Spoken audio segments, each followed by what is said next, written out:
my heart. Repeat after me again. Put it in the chat area. I am enough. I am enough. I'm going to give you the text to talk, the takeaway.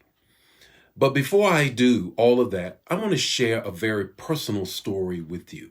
I want to share a very personal story with you. Hang in there with me. And then after I share the personal story with you, then I'll give you the text to talk and the takeaway. When I was growing up, about when I was in junior high, just out of elementary school, right into junior high, we lived in a neighborhood and we had someone to move next to us. They moved next to us. My brothers and I was six boys in all, 5 girls, 6 boys. And all of my brothers, being young men as we were, noticed our neighbors. Our neighbors were absolutely beautiful young ladies. They were all about our age. They kind of matched our age and everything. And needless to say, my brothers and I took a liking to them, if you will. We really wanted to talk to them. Well, remember now, this is, several years ago. And there is this internal hatred that African Americans have with respect to our shade of our skin, the darkness of our skin color, and whether we're light skin or dark skin. Well, look at me. I'm a dark skinned brother, very proud of my asphalt black.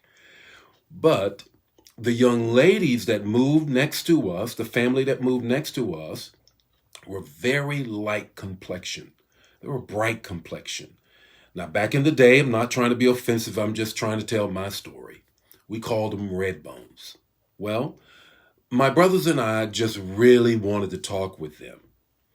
And it was clear to my parents that that's what we wanted to do. Our parents, though, said, y'all not enough. Yeah. They said, you know what? Those girls aren't going to like you all because y'all are dark skinned and they're light skinned. Wow. Now, naturally, we would never say that today, but this was years ago. And this is what my parents said to us. And so my brothers and I never really made the attempt that was really in our heart to make to try to talk to these new neighbors of ours because our parents says, y'all aren't enough. You're dark skinned, they're light skinned, and they're never going to like you. That had a profound effect on me personally. I don't know about my brothers in my younger developmental time because I always operated from this, oh my God, I'm not enough. I don't measure up. And when you go into relationships with self-esteem at that level, you make bad decisions. You do things that you would not normally do. You try to measure up. You're constantly trying to work for it. Acceptance. Now, that's my story. But I believe that my story is not very different than maybe a self-esteem story that you may have. Let me give you the text to talk and the takeaway that I think will cause impact to let you know and to constantly remind me I'm enough, and so are you. The text is this, 1 Corinthians 6 and 20. 1 Corinthians 6 and 20, and it says this, you were bought at a price. You were bought at a price. Here is Paul writing to the church at Corinth, and he's letting them know that God sent his son for them, and they were bought at a price, that they simply, in the eyes of God, are priceless. 3 things I want to share with you that I think that will help you move into relationships when sometimes somebody may challenge just the very being of who you are. And you may even challenge yourself. The first thing is measure yourself to yourself. Put that in the chat area there. Measure yourself to yourself. Don't compete against anybody else.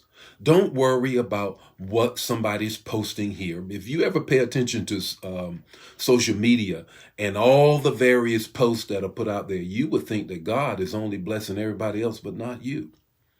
Measure yourself to yourself. You don't have to measure yourself to anybody else. God doesn't, so you don't either. The second thing is this. Memorize 1 Corinthians 6:20. I was bought at a price. Come on, put your hand on yourself right there. Just memorize that scripture. I was bought at a price. Now, I know it says you were bought at a price, but the way you memorize scripture is to change the personal pronoun and put your name in it. Jeff was bought at a price. Sally was bought at a price. Sean was bought at a price. Deidre was bought at a price. Brenda was bought at a price. Third thing is this. Memorialize the day you gave your life to Christ. Memorialize the day you gave your life to Christ. Why should you memorialize the day that you gave your life to Christ? Because that's the day that the price list was paid. That was the day when you were purchased at a priceless price. That was the day. Don't ever forget that day. For me, that day was the third Tuesday in June, a long time ago. A long time ago. Why don't I go ahead and tell you? That was the third Tuesday in June, 50 years ago. That was the day I memorialized. When I was purchased at a priceless price. What's your takeaway this morning? Your takeaway is this. Look at the cross and say, I'm to die for.